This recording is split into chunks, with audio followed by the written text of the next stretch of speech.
안녕하세요. 이번 강의 내용은 조사 모논 2 챕터 3 조사와 설계에서 제4장 비확률적 표본 추출 방법입니다. 먼저 강의 요약입니다. 자, 비확률적 표본 추출 방법 어떤 것일까요? 비확률 표본 추출은 모집단의 요소가 표본으로 추출될 또 확률을 알 수 없을 때 사용합니다. 표본 크기, 표본 오차 이런 부분과 아주 무관합니다. 표본 설계가 쉽지만 결과를 일반화하는데 한계가 있습니다. 비확률적 표본 추출은 편입 표본 추출, 판단 표본 추출, 할당 표본 추출, 눈덩이 표본 추출, 임의 표본 추출 이렇게 5가지로 나눠줄 수 있습니다. 편입 표본 추출은 특정한 기준 없이 임의로 표본을 설출하는 방법입니다. 모집단에 대한 정보가 전혀 없을 경우에 연구자 마음대로 표본을 선정하는 방법입니다. 일반화하기가 매우 어렵고 표본이 모집단을 대표할 수 없습니다. 대신에 비용은 거의 들지 않고 절차는 간단합니다. 두 번째, 판단 표본 추출입니다. 판단 표본 추출은 모집단의 의견을 잘 반영할 수 있을 것으로 판단되는 특정 집단을 표본으로 선정하는 것입니다. 연구자의 주관적 판단이 크게 들어갑니다. 모집단의 지식이 있어서 표본 추출이 용이하고 정확도가 크지만 표본의 대표성을 확인할 방법이 없습니다. 세 번째, 할당 표본 추출입니다. 할당 표본 추출은 모집단의 범주별 특성을 미리 알고 그 특성의 비율에 맞춰서 각 집단 내에서 할당된 수만큼 표본을 추출하는 것으로서 집단 분류의 기준을 잘 선정하면 모집단의 특성을 잘 반영할 수 있습니다. 네 번째, 눈덩이 표본 추출. 소수의 인원으로 표본을 추출해 가지고요. 그들을 활용해서 주위 사람들을 조사하는 방식으로 사회적 연결망, 이 네트워크를 이용한 표본 추출입니다. 임의 표본 추출. 시간이 없을 때 그냥 표본을 추출하는 아주 조잡한 추출 방식입니다. 당연히 표본의 대표성도 저희가 확인할 방법이 없고요. 일반화하는데 아주 한계가 있습니다. 자, 그럼 오늘 강의를 시작하겠습니다. 비확률적 표본 추출 방법. 자, 개념은 어떤 것이 있을까요? 비확률적 표본 추출은 모집단의 요소가 표본으로 추출될 확률을 알 수 없을 때 사용합니다. 그리고 이 비확률 표본 추출법은 표본 크기 또는 표본 오차와 무관합니다.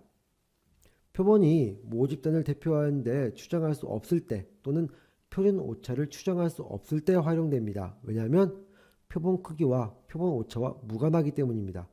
그래서 이때 활용되며 직관에 따른 인위적 방식으로 표본을 추출합니다. 계산적인 방식으로 확률적으로 표본을 추출하는 것이 아니라 직관에 따른 인위적 방식을 사용합니다. 자, 비확률적 표본 추출은 그래서 표본으로 추출될 확률이 일정하지 않습니다. 말 그대로 비확률 표본 추출이니까 확률이 아니잖아요. 그래서 표본으로 추출될 확률이 일정하지 않습니다. 이론적으로는 확률 표본 추출이 더 나은 방법 같지만 실제로 어렵기 때문에 실제로는 비확률 표본 추출이 더 자주 선택됩니다. 자, 장단점을 해서 장점, 표본 설계가 용이하고 비용과 시간을 많이 줄일 수 있습니다. 하지만 결과를 일반화하는 데는 한계가 있습니다. 비확률적 표본 추출 방법으로서 첫 번째, 편입 표본 추출이 있습니다. 편입 표본 추출의 개념. 편입 표본 추출 방법은 특정한 기준 없이 임의로 표본을 선정합니다. 연구자의 편의에 따라서 표본을 선정하므로 우연 표본 추출이라도 합니다. 편입 표집으로 추출된 자료라 할지라도 유용한 정보를 제공할 수는 있습니다. 모집단에 대한 정보가 전혀 없는 경우 또는 모집단 요소들 간의 차이가 거의 없다고 판단될 때 표본 선정의 편리성, 이 편리성의 기준을 두고 연구자 마음대로 표본을 선정합니다. 편입 표집에 의해서 얻어진 표본에 대해서는 표준 오차 추정치를 부여할 수 없습니다. 네, 표준 오차 추정치를 절대 부여할 수가 없죠. 임의로 뽑았기 때문에요. 그리고 아이디어, 대안, 가설 추출 이런 방식으로 연구지의 어떤 질문지의 사전검사 아이디어를 얻기 위해서 이런 게 어떤 게 있을까 이런 걸 알아볼 때 편입 표본 추출에 의해서 연구자가 임의로 선정합니다. 장점, 비용이 거의 들지 않죠. 임의로 그냥 선정을 하니까요. 그리고 절차도 아주 간단합니다. 다른 방법에 비해서 표본 추출 과정이 용이합니다. 네, 그냥 연구자 편의에 따라서 표본을 선정하기 때문에 그렇습니다. 단점으로는 이렇게 마구잡이로 표본을 선정하니까 표본이 모집단을 대표하지 못할 확률이 되게 높습니다. 표본에 편향이 발생합니다. 그리고 일반화하기 어렵습니다. 편입 표본 추출은요. 자, 판단 표본 추출이 있습니다. 판단 표본 추출, 비확률적 표본 추출 방법 중에서 판단 표본 추출. 판단 표본 추출의 개념은 판단 표본 추출은 모집단의 의견을 반영할 수 있을 것으로 판단되는 어떤 특정 집단을 표본으로 선정합니다. 잘 알 수 있을 것 같은 어떤 집단을 표본으로 뽑는 것입니다. 이것도 연구자의 주관적 판단에 의해서 추출합니다. 연구자가 연구 목적의 달성에 도움이 될 수 있는 어떤 모집의 요소를 자신의 판단에 따라 의도적으로 추출한다는 뜻에서 목적 표본 추출 또는 의도 표본 추출이라고 합니다. 본인의 목적에 따라서 연구자가 주관적으로 추출을 하는 것입니다. 어디에 활용하냐? 어떤 지역사회의 성향을 알고자 하는 경우에 연구자는 그 지역사회의 성향을 잘 알고 있다, 대표한다라고 생각되는 사람이나 어떤 지역, 구역을 선택하여 조사를 진행합니다. 또 어떤 지역의 유권자 투표 성향이 국가 전체 지지 정당별 선거 투표 분포를 잘 반영한다고 했을 때 조사자는 이 지역을 표본 추출하여 선거 결과를 예측하는 측정치로도 사용할 수 있습니다. 우리나라도 어떤 그런 경우가 있죠. 어떤 특정 지역이 각 정당별, 연령별 어떤 투표 성향을 가장 잘 반영하는 지역에 있습니다. 그래서 어떤 우리나라 전체의 여론조사를 진행하기도 하지만 그 지역의 그 정당 지지율이나 아니면 인구 비율별 지지율을 보고 올해 선거가 어떻게 되겠다 이렇게 판단하는 경우도 있습니다. 이런 것을 우리는 판단 표본 추출이라고 합니다. 판단 표본 추출의 장점, 모집단에 대한 지식이 있기 때문에 표본 추출이 용이하고 정확도가 큽니다. 모집단에서 아주 잘 알고 있기 때문에 그 부분만, 그 지역만 집중적으로 추출을 한다거나 그 모집단에서 가장 잘 알고 있다는 어떤 집단, 지역, 사람을 추출을 하기 때문에 표본 추출이 아주 용이합니다. 그리고 전체 표본의 크기가 작을 경우에 유용합니다. 모집단 전체를 모두 확인할 수 없을 경우에 사용합니다. 그리고 비용이 적게 듭니다. 일정 부분만 추출해서 사용하기 때문에. 그리고 편리하죠.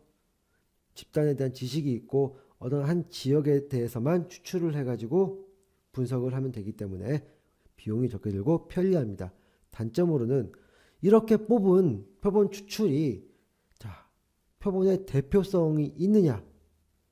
우리가 확인할 방법이 없습니다. 연구자가 이 사람이 이 지역에 대해서 잘 알고 있다라고 해서 요 사람들을 뽑아서 연구를 진행을 했는데 과연 그러면 이 사람들이 뽑힌 거는 연구자의 주관에 의한 것이지 어떤 계산적인 방법에 의해서 뽑힌 것이 아닙니다. 그래서 표본의 대표성을 확인할 방법이 없습니다. 단지 연구자의 주관으로만 진행되는 것입니다. 분산이나 어떤 편견에서 오는 오류를 측정하거나 통제하기 어렵다. 오류를 측정하거나 통제하기 어렵기 때문에 이 표본의 대표성을 확인할 방법이 없는 것입니다.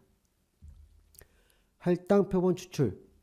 할당 표본 추출의 개념, 모집단의 범주별 특성을 미리 알고 그 특성의 비율에 맞춰서 각 집단 내에서 할당된 수만큼 표본을 추출합니다.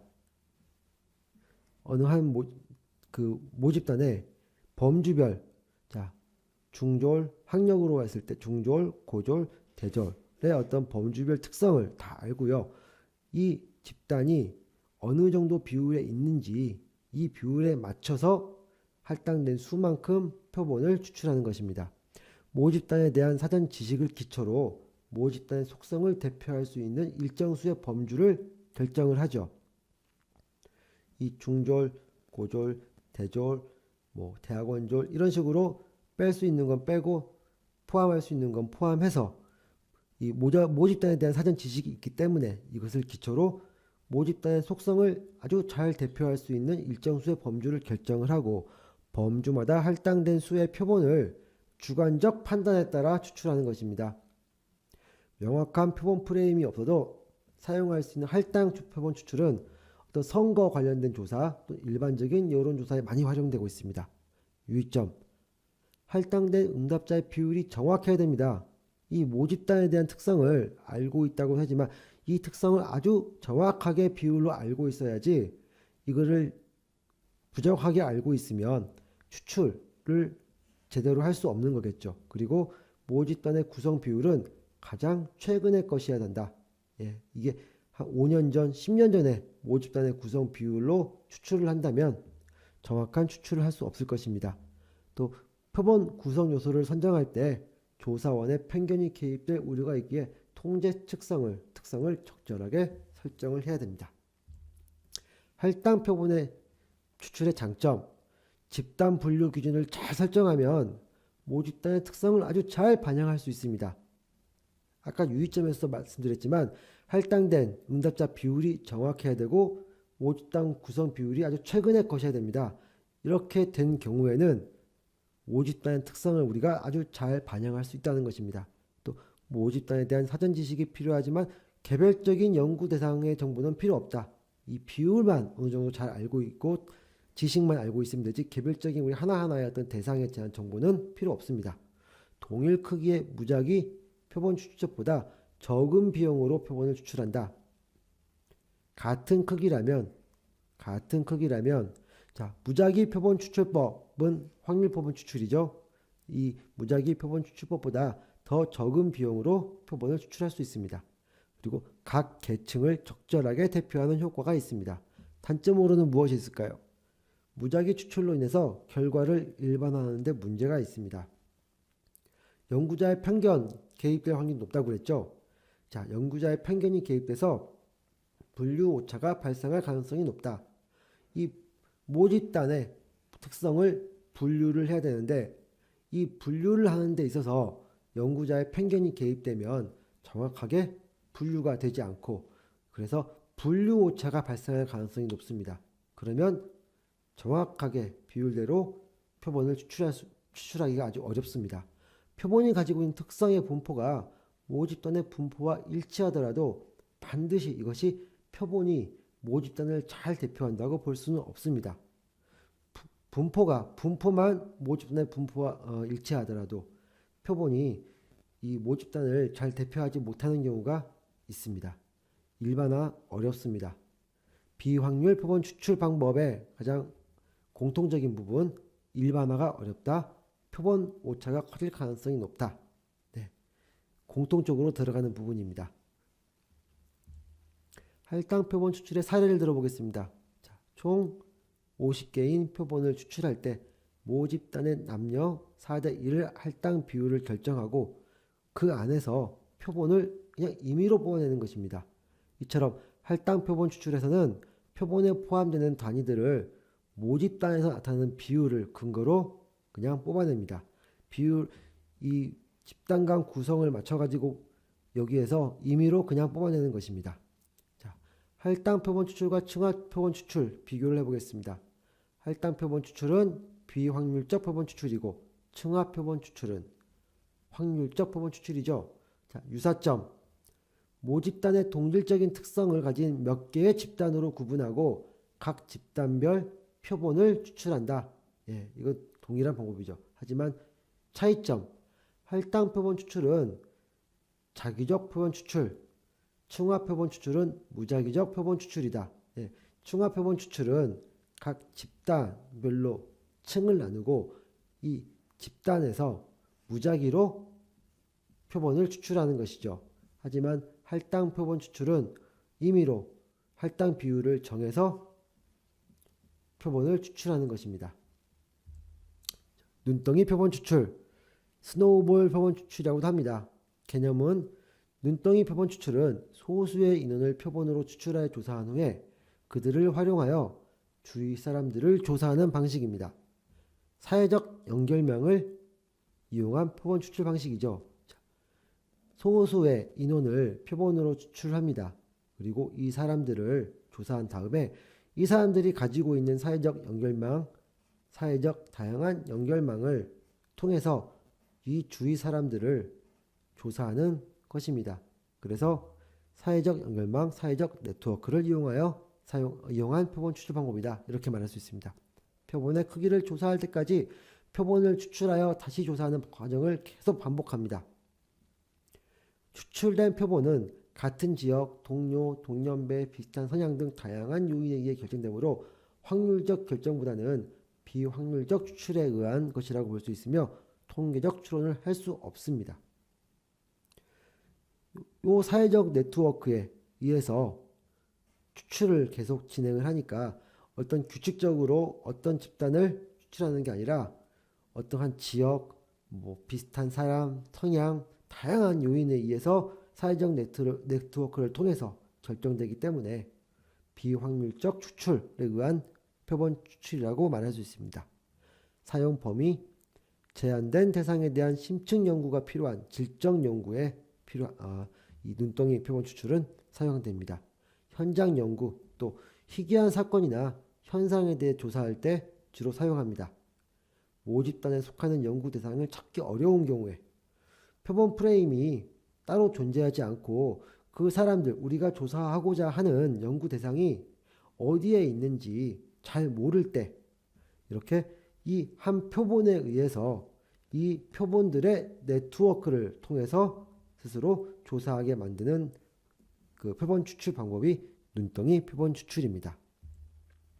자, 눈덩이 표본 추출의 장점은 대상의 사생활을 보호할 수 있습니다. 이 네트워크가 이렇게 네트워크를 가지고 추가로 네트워크를 가지고 있기 때문에 이 각자 대상자들의 사생활은 이 사람들만 알고 있죠. 그래서 이 대상들의 사생활을 보호할 수 있습니다. 그리고 비용 절감 및 시간 절약이 가능합니다. 직접 접촉을 해서 일일이 하나씩 연구자가 이 모든 대상을 조사하는 게 아니라 이 네트워크에 의해서 조사가 진행되므로 비용 절감 또는 시간 절약이 가능합니다. 연구하기 어려운 이 조사 대상을 찾기 어려운 연구에 적용을 시킨다고 그랬잖아요. 그래서 시간 전략, 일일이 요 대상에 맞는 사람들을 다 찾아다니려면 시간이 많이 걸리겠죠.